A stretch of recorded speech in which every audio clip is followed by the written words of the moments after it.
them at any time that you want.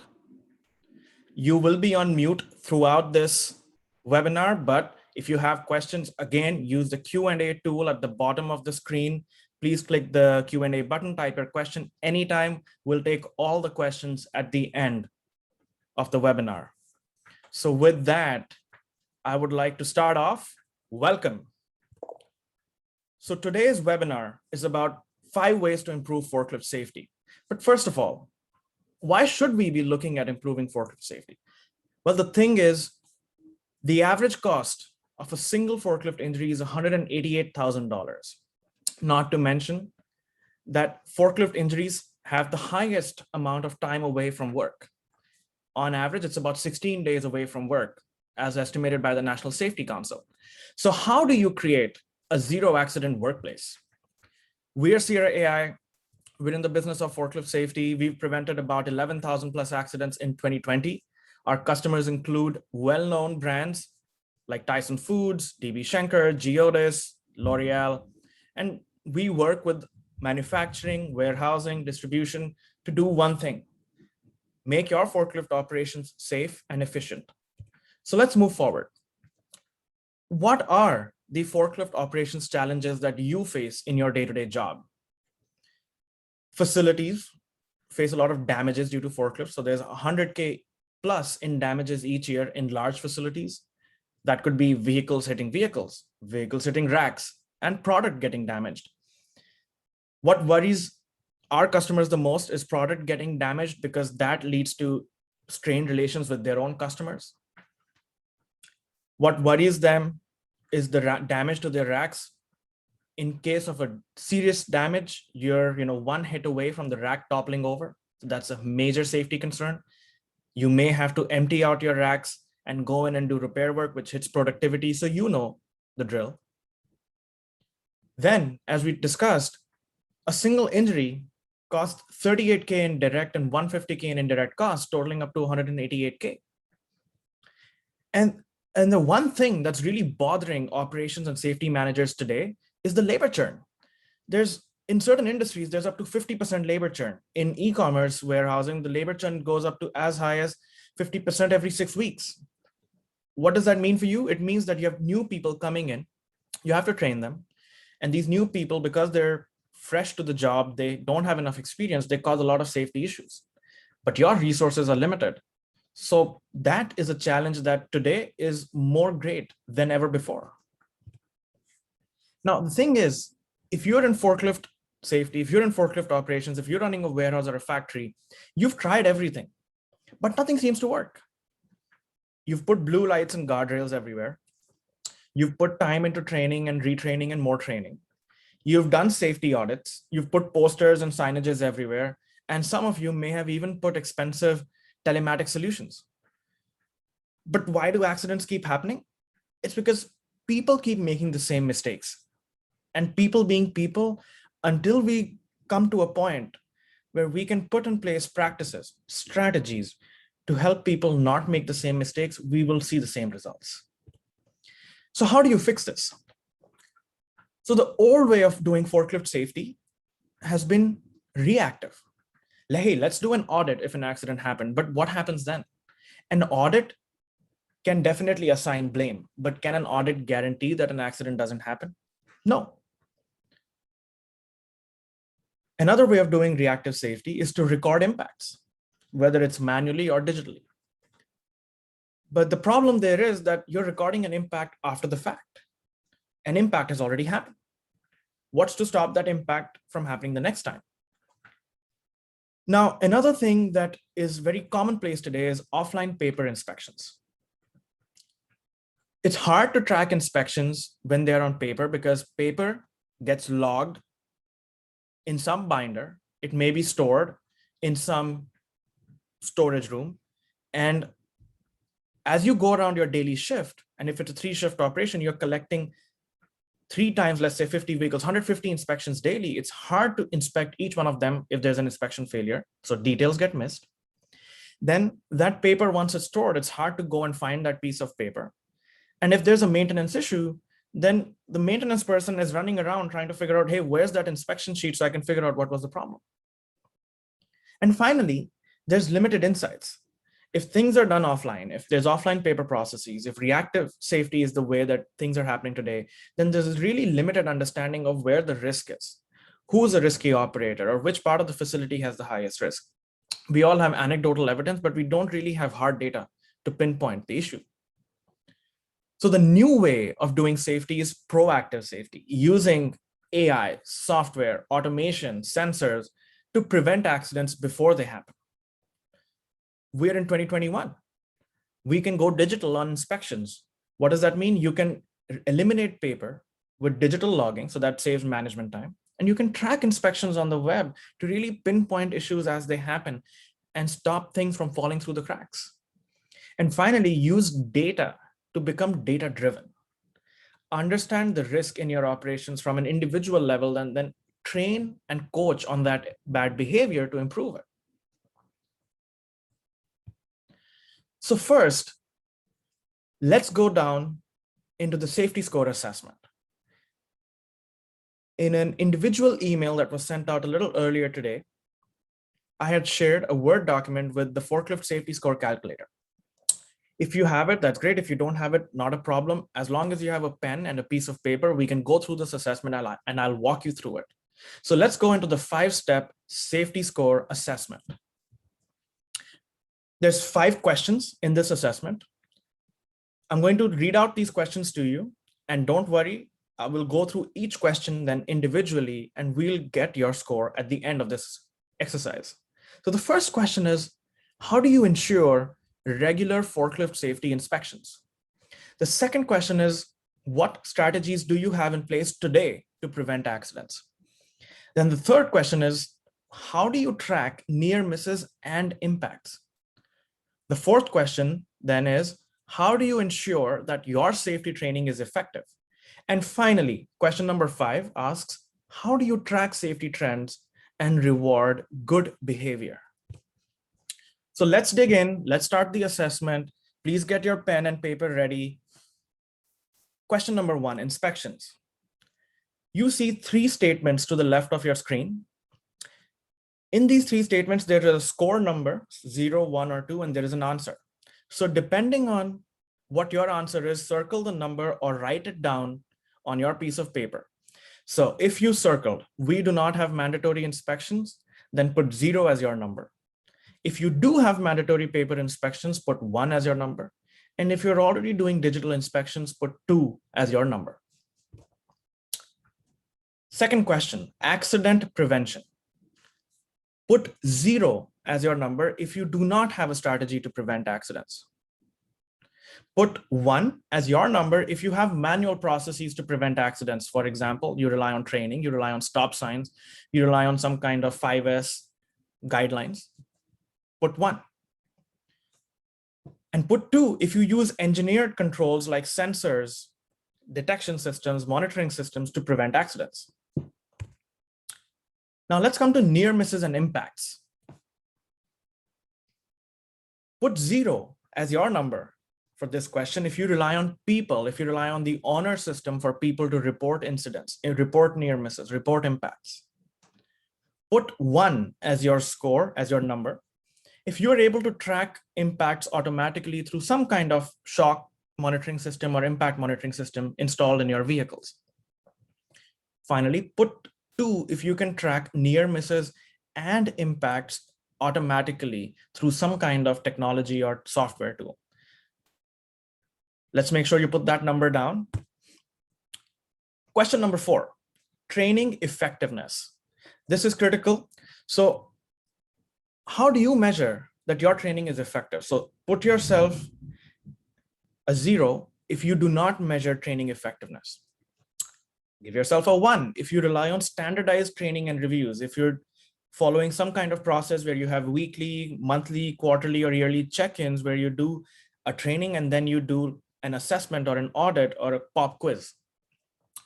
Put number 2 if you're able to measure safety as a safety score or as some kind of individualized safety profile for each person, and you're able to use that to coach them.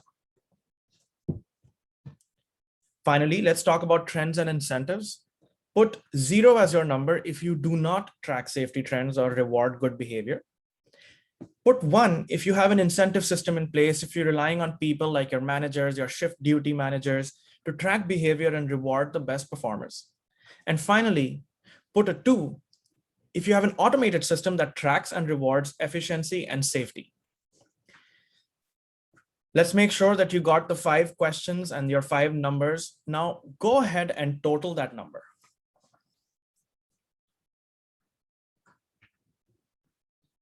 Now that you have your total, let's see what your safety score is. So on the left column is your total, and on the right column is the safety score. So if your total, so your numbers for all the questions, once you added them up, if that total is between 0 and 3, you got a safety score of 15.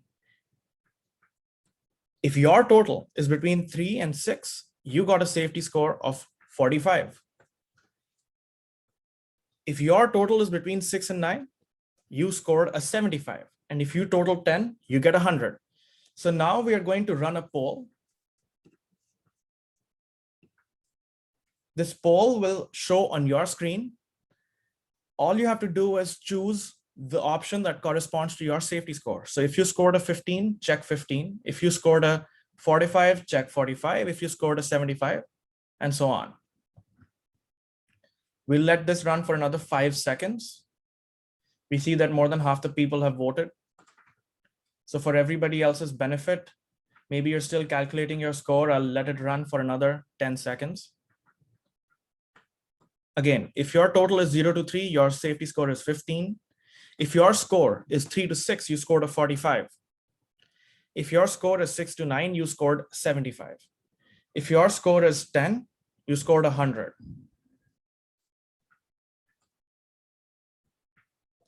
That's wonderful. We have the results in.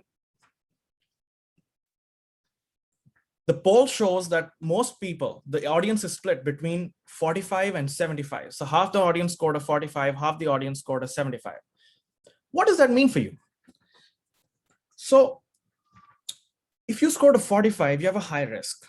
What does that mean? That means you have some safety best practices in place, but you're still at the reactive safety stage. Your business, your operations relies on reactive safety versus proactive safety. If you scored a 75 or a medium on your risk chart, that means that you now are doing great. You have some reactive and some proactive safety practices in place. So you've taken the steps, you've been thoughtful, and what you've done is you found out what tools and technologies and solutions are out there, and you've put some of them into practice, and now you are at a safety score of 75. Now, nobody scored 100. And that's why you're here today. You're here today to receive training to go from your current score to a score of 100. So let's get into that. Let's talk about the 5-step forklift strategy that we have put in place using tools, using knowledge gained from OSHA, gained from the National Safety Council, and working with Fortune 500 companies to deliver them the results that they need. So again, this 5-step safety strategy is broken out by each bullet point. We will talk about the need to digitize inspections all the way to tracking safety scores. And then in each of these steps, we will dig in to the top points that you need to monitor. And then how do you address the gaps that you find by monitoring those bullet points? So let's dig in. Step 1, digitize daily and pre-shift inspections. Now, why should you do this? The thing is that if you have a large operation, if you have multiple vehicles, let's say 50 to 100 vehicles, if you have 2 or 3 shifts, you're collecting a lot of paper daily. Now, what's happening is most likely either the operators are pencil whipping, that means they just mark okay, okay, okay, or they don't do it on some days, and on some days they just print out more sheets of paper and do it. In some cases, the paper gets lost. And if the paper gets lost, then OSHA can fine you $10,000 per missed inspection. But what's more important on a day-to-day basis is that these inspections are a really good tool to capture maintenance issues, to capture safety hazards that are small issues today, but can turn into major issues down the road if not fixed on time. So what we recommend is, first of all, identify what paper inspection processes do you have. Forklift inspections, rack inspections, safety, maybe you have bollards installed. So are you inspecting your bollards? Are you inspecting your dock doors? So whatever paper inspection processes you have, first list them down. There's a lot of software available in the market for inspections. So just do a simple Google search. You can find a tool. We also offer it. What you should do then is figure out the tool that's right for you, that helps you digitize your paper inspections, and something that you can enable your people, your operators, your duty managers to use to inspect forklifts, to inspect racks, to inspect dock doors, and any other piece of equipment. Now, once you have a digital inspection in place, make sure that you get automatic alerts for failed inspections. That is the key. The time that we can eliminate from an issue being captured to you knowing about the issue is the critical time. Once we can bring that time to zero, what that means is that you can take an action immediately. And instead of being in a situation where a failed piece of equipment is down for a week, you can take it off after the shift or before the shift and get it fixed almost immediately. And all it's doing is it's saving management time and collecting those sheets of paper. We have seen situations where people are taking those sheets of paper and then digitizing them by scanning them one by one. Why waste your management time digitizing paper or putting it into an Excel sheet? Just go digital from step one. Now, using sensors to prevent impact. So if you're here, you're most likely put blue lights and flashing alarms and safeguards and bollards and 5S, but accidents are still happening, right? The thing is that whatever tools you may have put are not able to prevent an impact. Maybe in the best case, they can capture that an impact happened, right? So how do you alert an operator before making an impact? First of all, there's some things you can do manually, and then there's technologies that you can put in place to take it to the next level. First thing is implement minimum safe distances for pedestrians. How can you do that? Maybe you can tape out or mark areas on your floor where pedestrians can walk, and then a safe gap. And then you can go ahead and mark those distances on the floor with what you call as 5S. Now, finally, once you've defined minimum pedestrian distances, you can go ahead and put minimum obstacle distances. How do you do that? In your racking, mark off with tape how close forklifts can go when they're driving in the aisles. Another thing you can do is when forklifts are loading or unloading docks and you have equipment or other forklifts parked, make sure you mark those areas off with tape so that forklifts are not driving into those areas and staying clear of that. You can even put dashed lines on the floor to mark out visually the minimum distances. Now, finally, you can implement a policy to limit vehicle speed in close proximity to pedestrians. How can you do that? If you have, let's say, a break room or a restroom area, put signages there that say slow down to 2 miles per hour. And what you can do is have a spot check. Ask your operations managers or duty managers to see if forklift operators slow down when they come to that area. Now, of course, again, there are sensors, there are technologies available in the market which you can put on your forklift, like pedestrian proximity alarms that can sound an alarm or send an alert to the operator to prevent an accident from happening. These are available in the market, and we have a tool like that called the SIERA.AI Safety System S3. Next thing, tracking data of near misses and impacts. This is extremely critical to making sure that you have long-term behavior change. The thing with safety is not a one-day job. Safety is not today. Safety is not tomorrow. Safety is every day. To make sure that safety happens every day, you need to be tracking what's happening every day. The two key things that we recommend you monitor are near misses and impacts. Now, again, there's ways to do that with technology, with sensors, with digital tools, and you can do it with paper. You can choose the solution that best fits your operations and your budgets. But the thing here is that you must have a strategy in place where you train your operators to come to you with a paper report or an inspection log saying, I had an impact at this point in the warehouse, and then you go ahead and take pictures of that impact. If there was a near miss, the pedestrian and the operator should both report the near miss. You have to have some kind of honor system in place if you do not have technology and tools to do that. What happens? The thing is, impacts tell you about the severity of an accident. If you have low frequency of impacts, but the G forces or the severity of those impacts is very high, you know you have a serious risk of a fatality or a serious injury where a person may be hospitalized. By tracking where impacts happen, you can understand which part of a facility is the safest or not. By tracking near misses, you know the risk of a pedestrian injury. You know by tracking where those near misses happen, that place in your warehouse needs to be reworked. Maybe you need to put separate pedestrian and forklift pathways. Maybe you need to put guardrails along that path. Maybe you need to tell people to not walk there, or maybe change your workflows, because if you have a high number of near misses, it's only a matter of time before you have an injury or an accident. Next, we come to tailoring coaching and training to individuals. How do you do that? To do that, first you must be tracking near misses and impacts. If you're not able to do that, you cannot really train people on corrective behavior. One thing we see very common today is once an accident happened, there are drug screens, there are audits, and then a forklift operator's license may be taken away and may have to go through retraining. What you must do to become proactive versus reactive on safety is identify trends and then tailor coaching to the individual based on the trends. So for example, if John, the operator, has a high number of near misses, that particular operator needs to be trained on slowing down for pedestrians. That person needs to be trained to look left, look right, honk at intersections, and slow, and then approach a curve, because they're having a lot of near misses. They have a high risk of a pedestrian injury.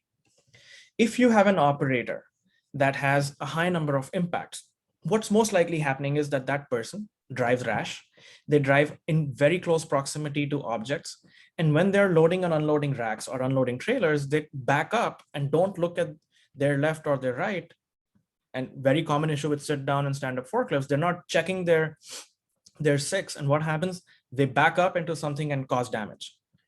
But if you're tracking near misses and impacts, if you know what the individual safety scores are, you can use that data to individualize the training and cover the skill gaps.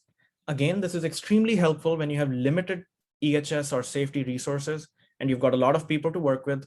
Focus your energies, focus your training on the people that need it the most. Your experienced operators may already be very safe, but the newbies may be causing the issues.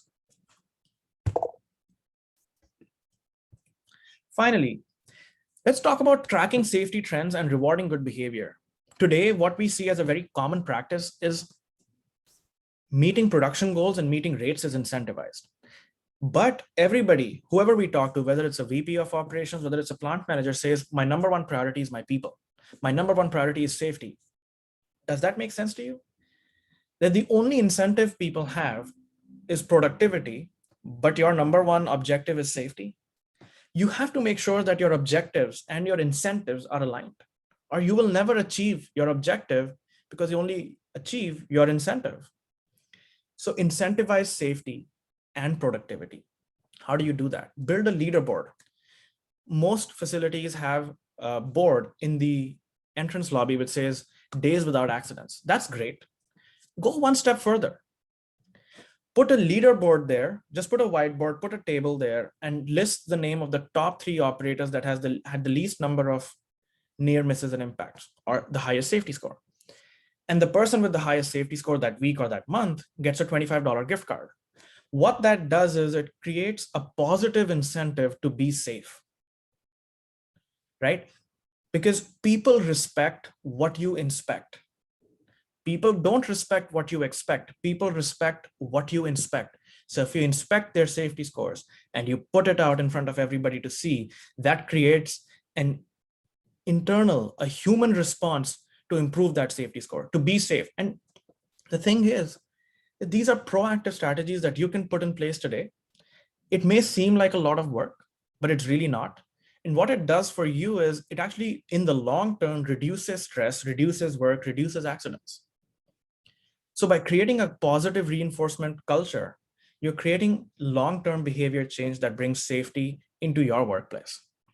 Now, again, some of these objectives like digitizing inspections, capturing safety trends, preventing accidents before they happen, tracking individual data, tracking near misses and impacts automatically, that can be done with tools and technologies. We do offer certain tools and solutions to help you do that. Our main goal is to make forklift operations safe and efficient. So after this call, you can take away what you learned about your safety score, about 5 strategies that you can use to improve your safety score. And we'll also leave you with 3 things that SIERA.AI can do for you. Our pedestrian detection, proximity monitoring, and forklift safety solutions can alert your operators to nearby pedestrians before an accident happens. They can even prevent impacts with racks and pillars. Using our technology, you can monitor near misses, you can monitor pre-shift inspections, and you can monitor impacts and safety scores via a single dashboard on a day-to-day basis in real time. By combining the ability to digitize your inspections, track near misses, and prevent impacts by alerting your operators, you're able to get to a safety score of 100. So what we can do after this call, if you're interested, is get on a one-on-one safety strategy call where we can dig into your safety score. If you have any questions based on this training or on the 5-step guide or on the safety score, we'll be happy to answer them. And we'll give you access to additional free resources about trial programs, about softwares that you can use, and about free tools and documents and presentations that we can share with you. I will be sharing a PDF copy of this presentation with you at the end of this webinar. So don't worry, you'll have it in your inbox within 30 minutes after this webinar ends. And you can use the book a meeting link here to just simply click it and book a one-on-one safety strategy session with us. With that, we come to the end of the presentation. And I'd like to open it up for questions. If you have any, please use the Q&A tool at the bottom of the screen to ask your questions, and we can go ahead and answer them for you.